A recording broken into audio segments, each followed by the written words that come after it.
Hello friends, welcome back to High Point again, and we were learning about Dryden's works. So far we have learned many of his works, and in this video we will learn about Absalom and Achitophel. This is not going to be a long video.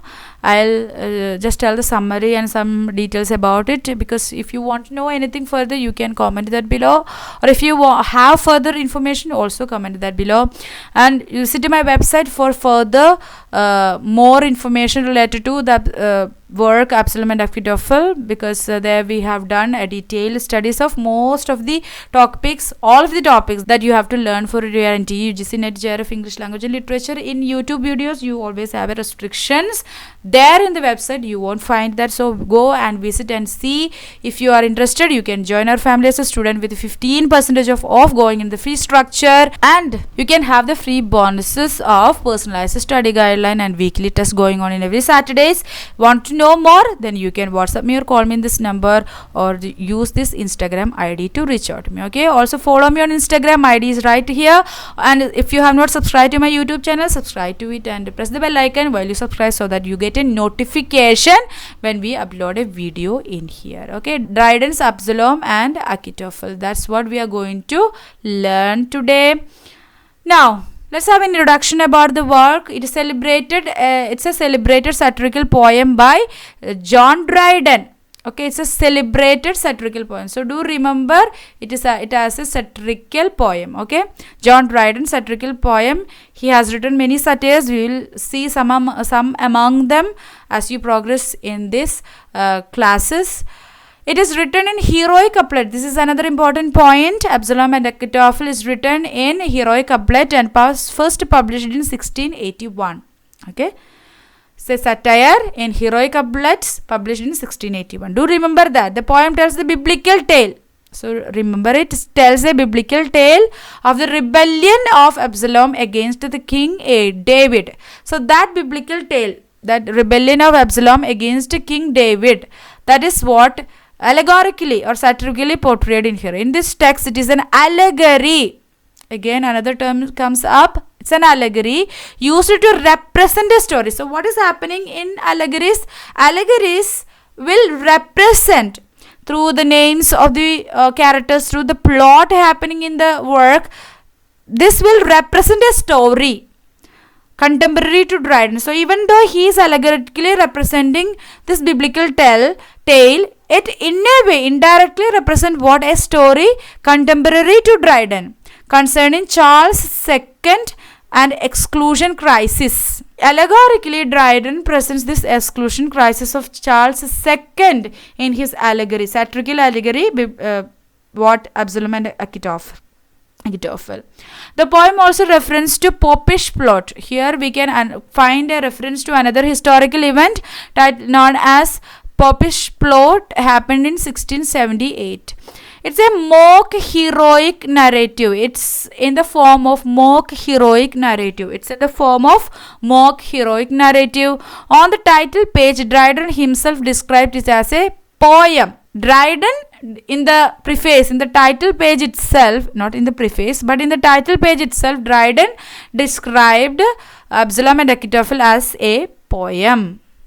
Okay. In the prologue, so it has a prologue. Do remember that Absalom and Achitophel has a prologue. Absalom and Achitophel's prologue is titled as To the Readers. Dryden states that the true end of satire is the amendment of vice by correction. So he states in the prologue that the true aim of satire, he is writing a satire, right? So the true end of satire is to amendment of vices by correction. So through this satire, he aims at some corrections of some vices, some wrongs present in the society. He also suggests that Absalom and Achitophel, he did not let the satire be too sharp to those who were least corrupt. So he says that Absalom and Achitophel is not too sharp to those people who are not that much corrupt, who are not too corrupt. I confess I have laid in for those by rebating the satire where justice would allow it would carry too sharp an edge. So it has a sharp edge who are too corrupt. So this particular statement we will find in the prologue, which is titled to the reader in the work Absalom and Achitophel. Absalom and Achitophel has inspired a great deal of discussion regarding satire, how satire was defined when Dryden wrote, and how this poem contrasts with the ancient model of Horace, Virgil and Juvenal. So Horace, Virgil and Juvenal, they have also did many some satire contents they have written. So Absalom and Achitophel brought about many deal of discussion in the literary arena when he defined satire, and how this poem contrasts as a satire with ancient models of satire written by Horace, Virgil and Juvenal.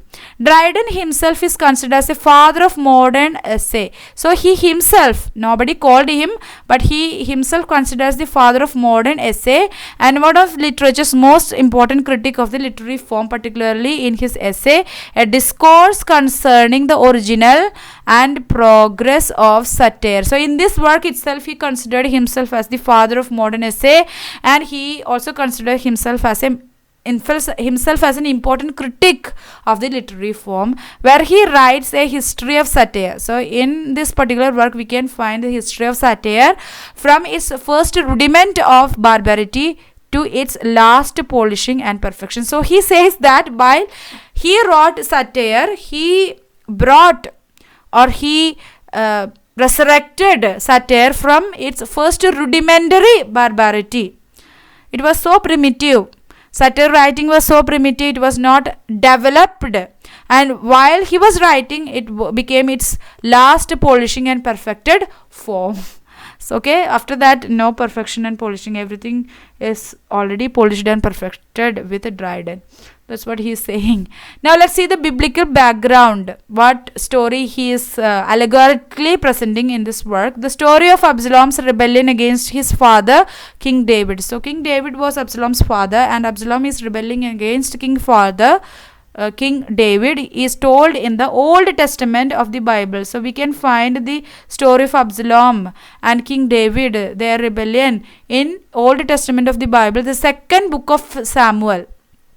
The second book of Samuel, chapter 14 to 18. The beautiful Absalom is distinguished by his extraordinarily abundant hair, which is thought to symbolize his pride. Okay, Absalom got long hair, and this shows primarily his strength, his pride. He was so proud because of this abundant hair. When David, renowned advisor, David is so popular as an advisor and who is so ethical, and Achitophel joins Absalom's rebellion. Achitophel also comes and joins Absalom's rebellion. Another advisor, Achitophel is another advisor to David, and Hushai plots with David to pretend to defect and give Absalom advice that plays into David's hands. So many plots are going on, and Hushai is another person and plots with David. So Hushai is with David, and he pretends to defect and give Absalom advice that plays into David's hands. The result is that Absalom takes the advice of the double agent Hushai. So Hushai is actually with David, but he pretends that he is with Absalom, and he gives fault and defected advices. Finally, only favored David only. So the result is that Absalom takes the advice of Hushai, the double agent Hushai, over the good advice of Achitophel. So Achitophel was so loyal to Absalom, and he was advising him in a right path, and Hushai comes and he guided Absalom in a wrong, in a defected way. He is a double agent. Absalom took Hushai's advices over the good advices of Achitophel that finally led to his own doom. Achitophel, realizing that the rebellion is doomed to failure, goes home and hangs himself. So Achitophel finally knows that the doom is going to be a huge failure, so he cannot withstand it. So he goes home and he hangs himself, committed suicide. Absalom is killed against David's explicit commands after getting caught by his hair in the thick branches of a great oak tree. His head caught fast in the oak, and he is left hanging between heaven and earth, while the mule that was under him went on. Okay, so Absalom is killed. So King David commanded that Absalom should not get killed. But Absalom got killed in the end of the rebellion, and he got thick hair. So his hair caught in the branches of oak tree. And it is said that his head caught fast in the oak. Because of this thick hair, his head caught fast in the oak tree, and he was left. He died, right? So he was killed. So he was left hanging between heaven and earth. That means earth and sky, while the mule under him went on.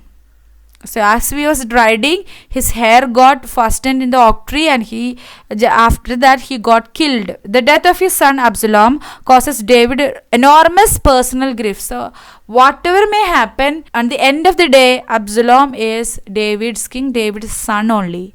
So this death caused David enormous personal grief.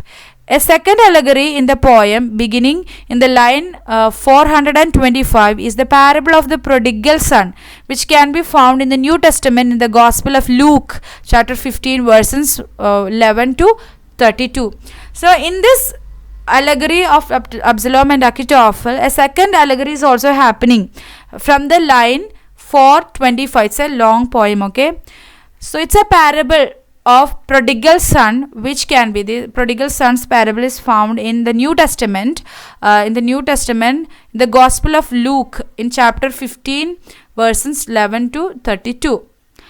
It is the tale of a son who asks for his birthright early, loses it, and returns to his father, who then takes pity on him and shares with him his remaining future. So what happens? This is a story in one statement, in a one sentence, that there is a son, and the son wants his birthright, and the property that he will get after the death of his father. He wanted it early, and the father gives it, and he loses it eventually, and he became extremely poor. And then he thought of his father, loving father, and he came back to him, and he takes pity on him. The father then takes pity on him and shares his leftover fortune with him.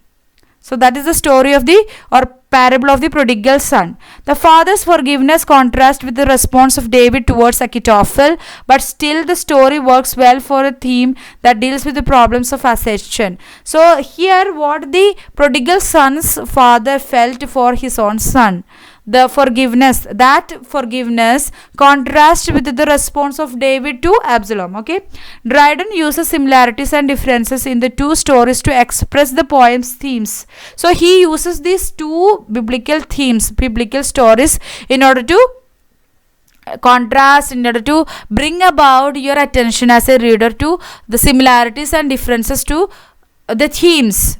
Ideas from the second allegory occur throughout the poem. So the idea of forgiveness of a father, it is throughout the poem. Now let's see the historical background. So that is the biblical story. Now we will see the historical background to the poem. In 1681 in England, Charles II was aged 51. He had a number of mistresses and produced a number of illegitimate children. So Charles II was so popular for his number of mistresses and illegitimate children. One of these was James Scott. So one of these illegitimate children was James Scott, the Duke of Monmouth, who was very popular. So James Scott was so popular both for his personal charisma and for his favor of the Protestant cause. So Protestants were in favor to Duke of Monmouth, James Scott, who was an illegitimate son to Charles II. Charles II had no legitimate heirs. So that's the contradiction. Charles II has many more number of illegitimate children but had no legitimate heirs. And his brother, the future king James II, was openly a Roman Catholic. He was not Protestant. So James II, he was a Roman Catholic. So Protestant naturally didn't want James II to be the next king, since Charles had no legitimate heirs. When Charles's health suffered, there was a panic in the House of Commons over the potential for the nations being ruled by Roman Catholics. So nobody wanted in the House of Commons, they never wanted a Roman Catholic king rule over England. So when Charles deteriorated in health, everybody was thinking about it. The Earl of Shaftesbury had sponsored and advocated the Exclusion Bill, which would prevent James from succeeding to the throne. But this bill was blocked by the House of Lords on 2 occasions. So what happens? Earl of Shaftesbury, he brought this Exclusion Bill that Catholic king cannot be the king of England. So in order to exclude James second from ascending to the throne of England, the Earl of Shaftesbury brought about Exclusion Bill. But this bill was blocked by the House of Lords on 2 occasions, and it was never accepted. In the spring of 1681, at the Oxford Parliament, what happened? Shaftesbury appealed to Charles to legitimize Monmouth. So Shaftesbury, everybody knows that James Court is the son of Charles. So Shaftesbury appealed Charles II that you have to legitimize Monmouth. Monmouth was caught preparing to rebel and seek the throne. So Monmouth, even though he is illegitimate, he is the son of Charles. So Monmouth, he was preparing to rebel and seek the throne by himself, and Shaftesbury was suspected of fostering this rebellion. So Shaftesbury, since he is appealing Charles to legitimize Monmouth, everybody suspected that Shaftesbury is the one who is moving and fostering this rebellion. The poem was written possibly at Charles' behest and published in early November 1681. So on Charles' behalf, this poem was written. Later, after the death of his father, Duke of Monmouth, unwilling to see his uncle James become the king, executed his plans and went on to full revolt. So he is son to Charles II, so he can claim the throne. So he cannot see his uncle James II is becoming the king. So he started his plans and went on full revolt with the king. The Monmouth rebellion was put down, and in 1685 the Duke was executed. So he was never a success. This rebellion was never a success. So the Earl of Monmouth was put down, and in 1685 Duke was executed. Now let's see the synopsis of the work. Dryden's poem tells the story of the first format of making Monmouth into Absalom and beloved boy. So Monmouth is Absalom in here. So allegorically, Monmouth represent Absalom, Charles to David, and Shaftesbury into Achitophel. It paints Buckingham, an old enemy of Dryden, into Zimri and unfaithful servant. So Buckingham is an old enemy of Dryden. So he allegorically represent Buckingham as Zimri, a character in here, as an unfaithful servant. The poem places most of the blame for the rebellion on Shaftesbury. So as I told you, this poem is written on behalf of Charles II, the king. So the poem places most of the blame for this rebellion to happen on Shaftesbury and makes Charles as a very reluctant and loving man who has to be king before a father. So what happens? Charles is presented as a very reluctant and loving man. Okay, loving king. The poem also refers to some of the popish plot furor. What happens next? Absalom and Achitophel stands alone as a complete poem by John Dryden, as it was published in 1681. It was alone as a complete poem by John Dryden when it was published in 1681. Its success led others to encourage Dryden to continue the story to keep up with the current events of the time. So it was so popular that many other people even encouraged Dryden to continue the story, further write in this work, in this title again, to keep up the current events of the time. Dryden declined the suggestion, but he never accepted that. But his friend Nahum Tate took it up and wrote a second part, publishing it in the following year in 1682. So Nahum Tate, he took this effort to bring about a second part to Absalom and Achitophel in the year 1682. According to the bookseller Jacob Townsend, Tate was aided by Dryden's advice and editorial direction. So it was not Nahum Tate alone wrote this second part of Absalom and Achitophel, but bookseller Jacob Townsend says that Dryden also gave advices and editorial directions while Tate was writing it. Dryden also anonymously contributed a few lines that satirized Thomas Shadwell and Elkanah Settle, who as Dryden's passage are named Og and Dog. So Dryden, he also contribute, not only gave some advices and editorial directions, but he anonymously presented some few lines in this work in the second edition, where he criticizes Shadwell and Elkanah Settle.